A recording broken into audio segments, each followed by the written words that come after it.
Hi, everybody. Happy Thursday. I just got off of my office hour Zoom call with um, Donna and Elizabeth, and we had a really great conversation. And I thought I would just share a little bit of the insight with you. So, we used Donna's systems map where she was talking about the kettle coordinators. And I think you can find that in the week 3 discussion on the systems map. Um, and a couple of really great, so we kind of just played with it until we got it into sort of a better position that we felt good about. But I think there was a couple of really great insights for the three of us. One was that this is not a process map. We're not talking about first you do this, then you do this, then you do this. The whole point of a systems map is to be building a mindset which isn't linear, like things go off in the distance like this, but is circular. That in reality, life moves in cycles, things impact other things, and often those things create loops.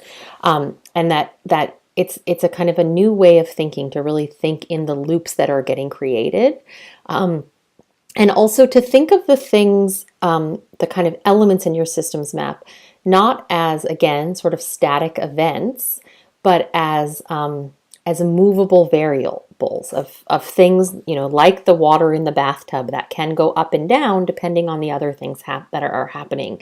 And then really starting to understand the relationships of the things, so that we can help create virtuous cycles, which over time just continue to build and grow and build and grow more and more kind of health and vitality and strength, as opposed to vicious cycles, which kind of drain energy or keep things really quite stuck.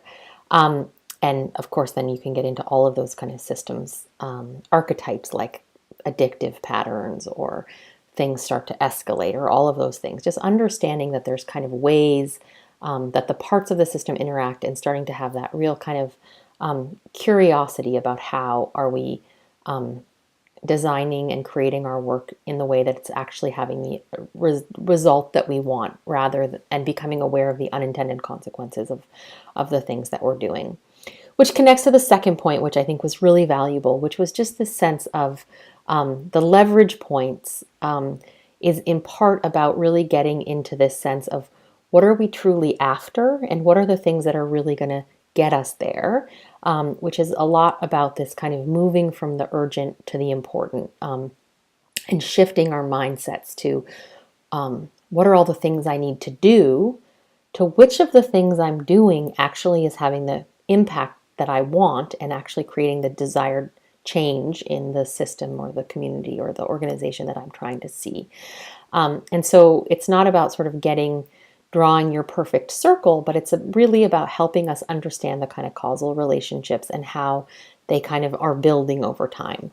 And I'll just say that, probably a little bit hard to read my messy writing, but we kind of shifted her kettle campaign map into just the sense of like, what's the strength of the campaign in terms of the volunteers, the number of sites, the quality of the storytelling, kind of PR and media uptake, and the kind of quality of the donor outreach, how that affects the engagement of the community, which then affects both how much money you raise, but how people feel about the Salvation Army in a sense of PR.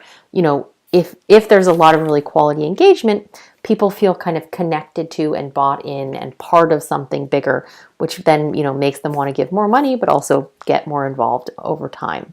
And then that kind of sense of the money leads back out into what is the impact that the Salvation Army is having in the community? What are the programs and interventions that you're making in society that are really changing people's lives and not only kind of supporting people when they're at their lowest, but helping them kind of get out of the cycle of poverty, etc.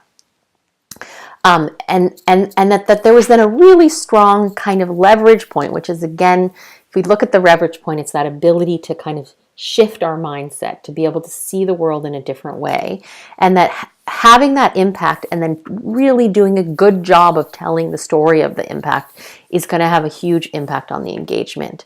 And then we also just talked about the other things that contribute to the campaign, which might not perfectly be in this loop, but are about the culture of the congregation, the level of engagement of the ministry, the competence of the coordinator, which probably interplay with the impact that the organization is having in general. Anyway, I hope that was helpful. It was a really helpful conversation for me. I wish more of you could have been there, and let us know what you think. Love to also hear if Donna and Elizabeth have any comments. Thanks so much. Bye.